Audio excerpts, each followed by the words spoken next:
Pétrolier, voilà le code gazier. Le ministre du Pétrole et des Énergies, Mahamadou Makhtar Cissé, qui était devant la représentation parlementaire, a indiqué que dans un contexte de découverte et d'exploitation des ressources minières, pétrolières et gazières, le Sénégal vient donc d'adopter un nouveau code gazier pour la valorisation de son gaz afin de booster le développement de l'économie nationale, le renforcement du mix énergétique, l'indépendance énergétique, la réduction des coûts de l'électricité dans la perspective de l'atteinte de l'accès universel à l'énergie dès 2025. Donc, retenons avec nos confrères du quotidien LASK concernant l'exploitation prochaine du gaz, le Sénégal se dote de garde-fous. Mais Mamadou Lamine Diallo, député du mouvement Tekki, se pose des questions. Dans le journal Le Sud Quotidien, nos confrères que nous rapportent ces propos écrivent que le parlementaire a carrément fait savoir au ministre qu'il n'y a rien de clair concernant la liste finale des investissements. En plus, il trouve que c'est toujours l'exécutif qui octroie les licences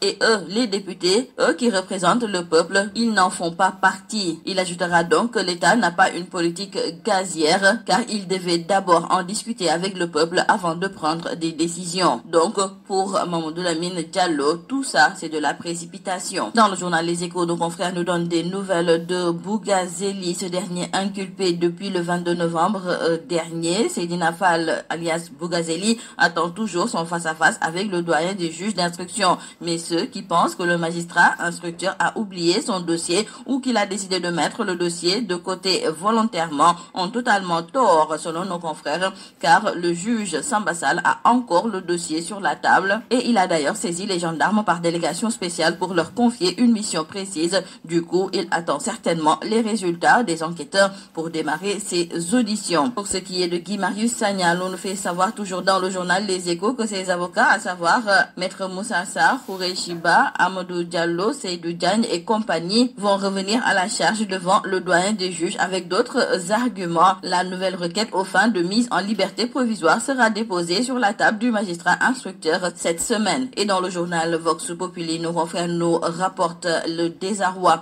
de ces 12 Sénégalais qui vivent à Wuhan, cette ville chinoise qui est l'épicentre de l'épidémie coronavirus. Ils sont bloqués dans cette ville et implorent le chef de l'État Macky Sall de les rapatrier. Nos confrères du journal Vox Populi nous indiquent que des pays comme la France, les États-Unis, le Japon et le Maroc ont tous évacué leurs ressortissants. Et toujours par rapport au coronavirus, dans le journal 24 heures, nos confrères nous indiquent que cette maladie qui a déjà fait plus de 80 morts en Chine est prise très au sérieux en Afrique. En Côte d'Ivoire, un cas suspect a été détecté samedi à l'aéroport Félix Houphouët-Boigny d'Abidjan et au Sénégal et dans les pays voisins. Des mesures préventives se multiplient surtout dans les aéroports et autres frontières. Parlons à présent avec nos confrères de Dakar Times de la situation en Gambie. Une situation sociopolitique qui est plutôt instable alors que la majeure partie des populations espéraient que les démons de la zizanie et de l'anarchie ont quitté le pays depuis la chute du régime dictatorial de Yahya Jammeh en 2016. Mais l'on nous signale que depuis le 26 janvier, le peuple vit dans une tourmente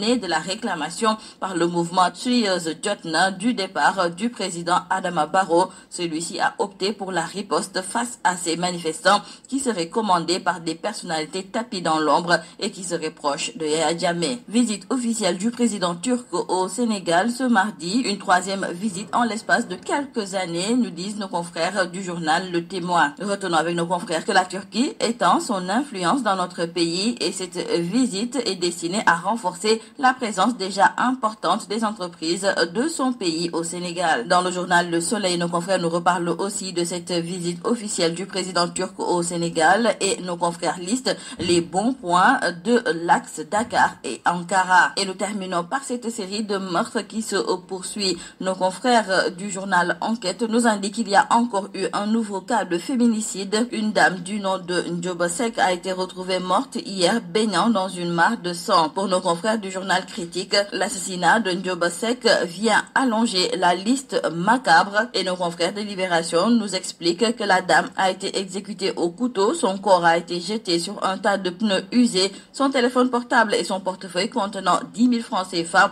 ont été retrouvés sur les lieux. Et nous terminons par le sport. Dans le quotidien du sport Stade, nos confrères reviennent sur les éliminatoires CAN 2021 et Mondial 2022 avec ce calendrier démentiel qui attend les Lions. Nos confrères nous indiquent qu'il y aura 10 matchs internationaux en 18 mois et la Guinée-Bissau sera le premier obstacle de ce marathon. C'est tout à vos journaux.